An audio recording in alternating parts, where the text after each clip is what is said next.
Good morning students, how are you? I hope you all are well. So students, today we will continue the chapter 4 in history, that is the Mughal Empire. And today in class we will discuss about the Akbar. Akbar's time period was 1556 to 1605 CE. Okay. Now let us start. Akbar was born in 1542 at Amarpur, and when Humayun was in exile, exile means nirvasit hona. Okay.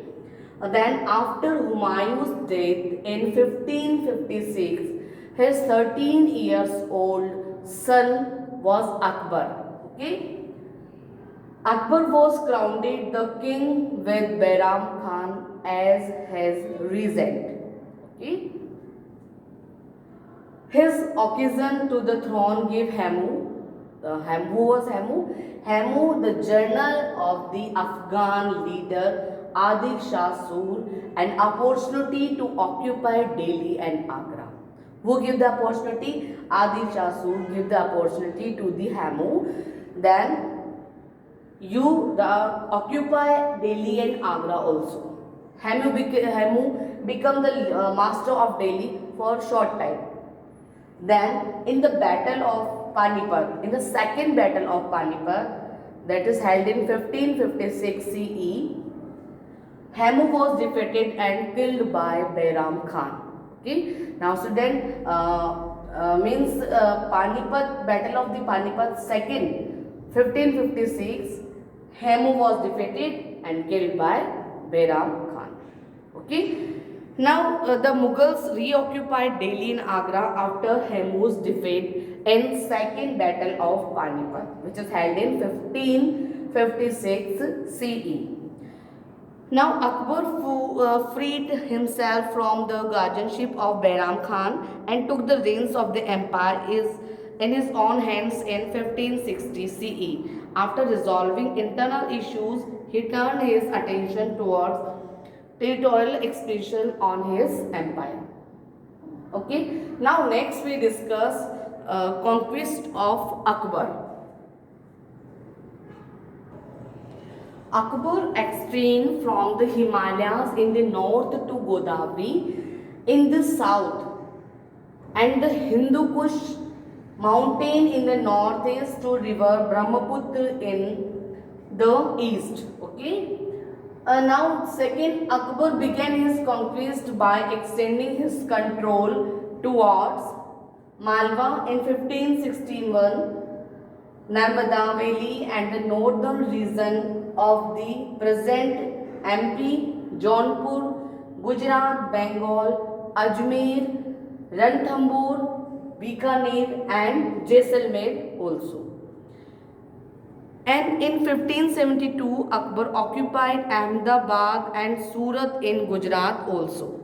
The defeat of the Afghan ruler Daud Khan in the Battle of Raj Mahal brought Bengal under the control of the Mughal Empire. In the Deccan, Ahmednagar, Khandesh and Berar were occupied by 1600 to 1601 CE. So almost all of the areas are conquested by the Akbar, conquest of the Akbar. Now next, relationship with Rajput. Okay. Next topic we will discuss about relationship with the Rajputs. In this topic we will discuss about what are the criteria. Okay. What are the criteria based on the relationship with the Rajputs by the Akbar. Okay. What are the main points? What are the strategy of the relationship with the Rajputs? Okay. So now Akbar was aware that the task of consolidating and strengthening his empire would never be complete without the support and loyalty of the Rajput. Okay. Then he also understood the importance of Hindu-Muslim unity and cooperation in order to build an all-India empire. Okay? Akbar's wish that is Akbar चाहता था कि वो पूरे India पर अपना occupy कर ले, अपना रूल इस्टेब्लिश कर ले.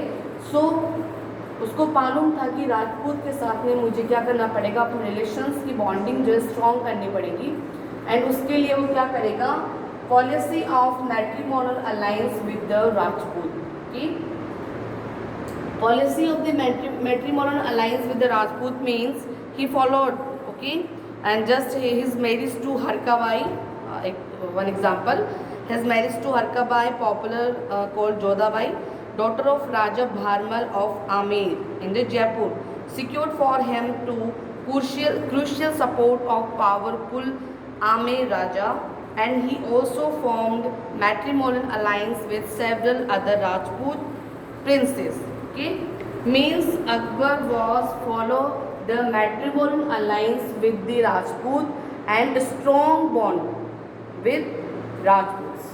Okay.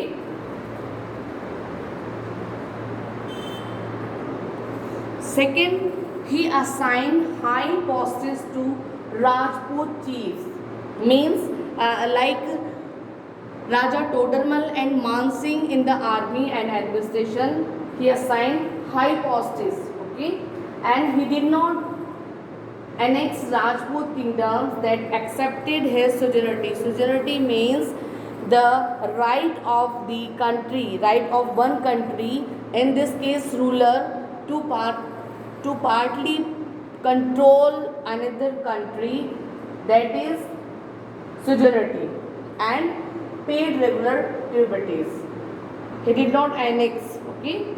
Then he followed a policy of non-intervention in the internal of Rajput states, okay. जो राजपूत स्टेट थी उनकी इंटरनल पॉलिसीज में अपना एनेक्स नहीं करेगा, अपना हस्तक्षेप नहीं करेगा, and he abolish jizya and pilgrimage taxes also. Jizya and pilgrimage taxes means jizya कर is a religious tax, okay, and pilgrimage tax means जो धर्मशालाएं होती थी उनके थ्रू जो टैक्सेस आता था या उनके जो टैक्स लिया जाता था, that is called pilgrimage taxes, okay. Then Rana Uday Singh of Mewar however did not accept the sovereignty of the Mughals and challenged Akbar. Thereafter the Chittor fort captured in 1567, forcing Rana Uday Singh to move out, okay. And Rana Pratap, the son of Rana Uday Singh, continued his father's zeal to safeguard his homeland. He fought against the Mughal army in Battle of Haldighati in 1576, the famous Battle of the Haldighati. Akbar's religious policy, okay, an enlightened ruler, Akbar's liberal approach towards religion was guided by an enthusiasm to unity the empire, okay, entire empire, है ना, unity हो जाए entire empire में, इसके लिए उसने क्या किया, अपनी जो रिलीजियस पॉलिसीज थी उसने बनाई. In the Akbar's religious policy first point is Sulhi Kul, okay. He believed in the policy of Sulahi Kul, which means universal peace, okay, universal peace or peace with all, okay. Peace with all means सभी को शांति से रहने के लिए उसने क्या किया, सुलही कुल की जो पॉलिसी थी उसको एडॉप्ट किया, और ये जो आइडिया था उसने अपनी रिलीजियस पॉलिसी के अंदर लागू किया. He abolished many taxes that were earlier imposed on the non-Muslim subjects. Then, besides, many intellectual and able Hindus were inducted into the nobility. Okay, and next, Akbar's religious policy part is Din-e-Ilahi. Okay, what is Din-e-Ilahi? Din-e-Ilahi means a great change came in the religious policy of Akbar in 1581 CE. In 1581 CE, Akbar combined the best features of all the religions in a grand synthesis known as Din-e-Ilahi. It was an ethical code of conduct and laid emphasis on moral values of good conduct, piety and composition. And it was viewed as a religious cum ideological path based on reason rather than tradition and on certain commodities found in all religions. ठीक है। उसने क्या चलाई, दीन इलाही means उसने क्या कहा, क्या सोचा कि जो इथिकल कोड्स होते हैं या जो सभी धर्मों की अच्छी बातें होती हैं वो हमें एडॉप्ट करनी चाहिए, ठीक है। देन इबादत खाना, in his eagerness to learn about different religions, Akbar built a hall of prayer at Fatehpur Sikri in 1575 that is called Ibadat Khana. At this place, he invented selected majestics. Majestics means someone who believes that you can understand God directly by praying and meditation. And theologists and held discussions on religious and spiritual theme also. Means इबादत खाना एक place था, एक जगह थी जहाँ पर सभी धर्मों के जो लोग थे वो वहाँ पे इकट्ठा होते थे और आपस में डिस्कशन करते थे, है ना, भगवान के बारे में, गॉड के बारे में, हम किस तरीके से जो स्लेविशन है, आखिरी जो अंतिम जो हमारा गोल है, लक्ष्य है लाइफ का, उसे हम कैसे अचीव कर सकते हैं, उसके लिए सब डिस्कशन किया करते थे। जो प्लेस था दैट इज कॉल्ड इबादत खाना, okay. And Akbar was invented scholars belonging to various religions such as Hinduism, Islam, Judaism, Christianity, and even atheists, those who did not believe in the existence of God, and conduct religious debates also. They visited the Ibadat Khana and discussed their religious belief with Akbar. Okay, and the result of these discussion at the hall of prayer led him to the conclusion that all religions lead to the same goal. Okay, every religious gives same goals. Okay, show me your book in page number 38. That is the miniature painting from the Akbarnama and Akbar and Behram Khan relation. Okay, किस तरीके से बेराम खान और अकबर का relation था वो different paintings में show किया गया है। सी, okay. However, the importance of Akbar's new religious philosophy declined after his death 1605 CE.